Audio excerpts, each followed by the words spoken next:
the show.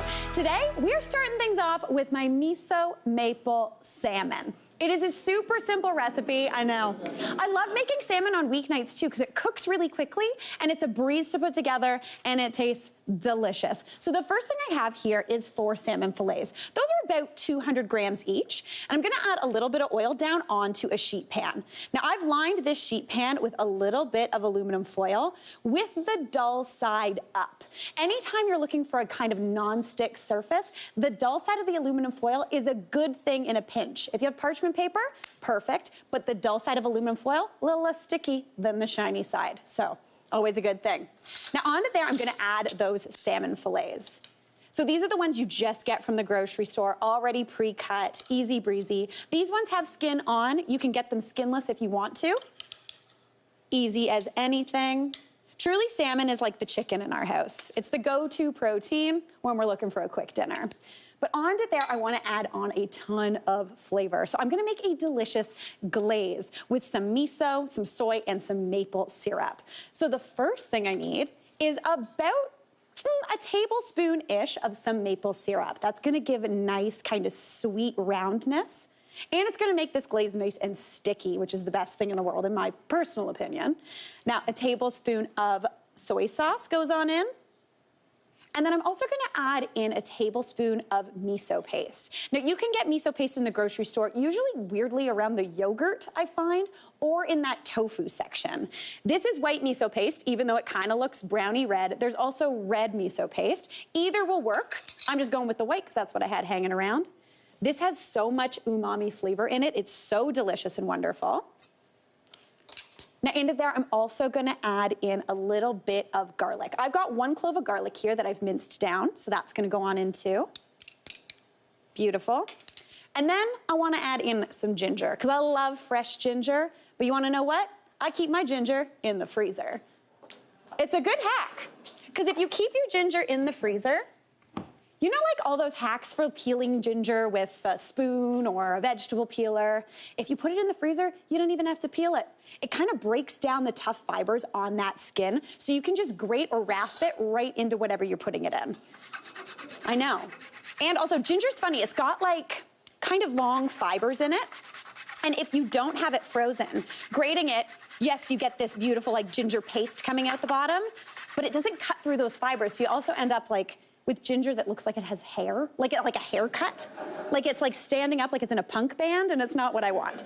So I'm just gonna grate that right on in. You want about 2 teaspoons of that. That's gonna give you bright, kind of peppery, fresh flavor. Give that a whisk together. And the only tricky thing here is getting that miso dissolved. That syrup is gonna kind of thicken up as it cooks. It's absolutely delicious. The garlic's gonna cook down. It gets nice and glazy and syrupy. All right.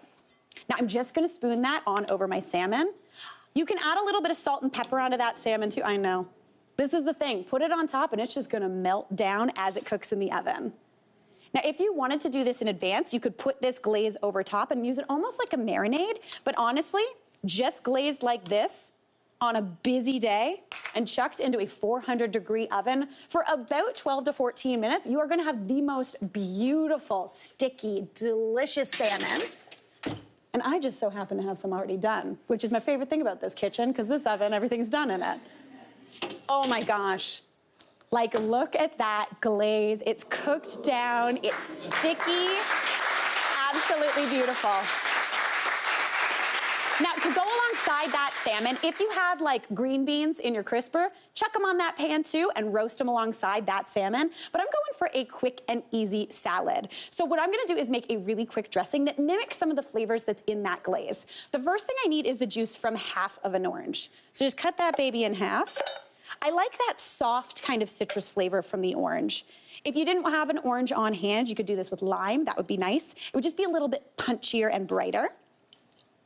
Now into there, I'm also gonna add in some vinegar. And I wanna use any sort of light colored vinegar, whether it's white vinegar, apple cider. I've got rice wine here. It's really, really nice.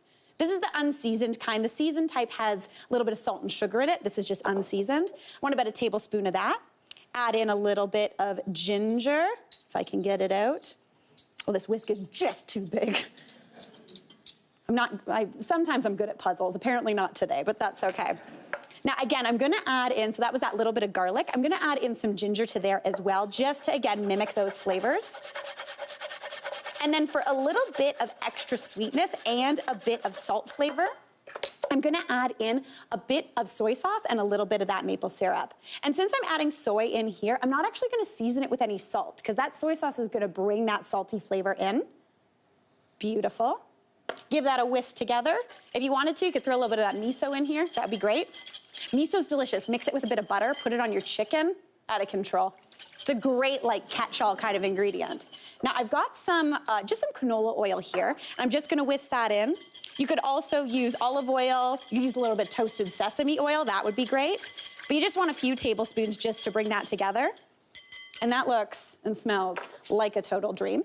So I've got just some baby gems here. Any sort of lettuce works perfectly. I'm gonna spoon some of that over top. And if Aaron were here, he's typically the salad dresser in the house, because I tend to make what I call soup salad, which is where I overdress the salad. I like a saucy salad. So we're gonna try to reel it in. Okay, reel it in, Berg. There we go. Toss that up. And then all you need to do is serve this alongside any sort of grain you've got. I've just got some prepared rice here. If you wanted to, you could cut up that orange, use the rest of that to put on that salad, again, to mimic the flavors and show that you're gonna get nice orange in there. And then that beautiful fish. Just kinda get on underneath, lift her up. That little bit of oil just makes it so it doesn't stick. And that, my friends, looks like one heck of a dinner. I am so excited about this. Truly, when I pitched this recipe to the whole crew, everybody was really amped about it. So I should have probably made more than 4 pieces. Hey, Mary here. What did you think? Drop your comments below, and don't forget to like and subscribe for more of the good stuff.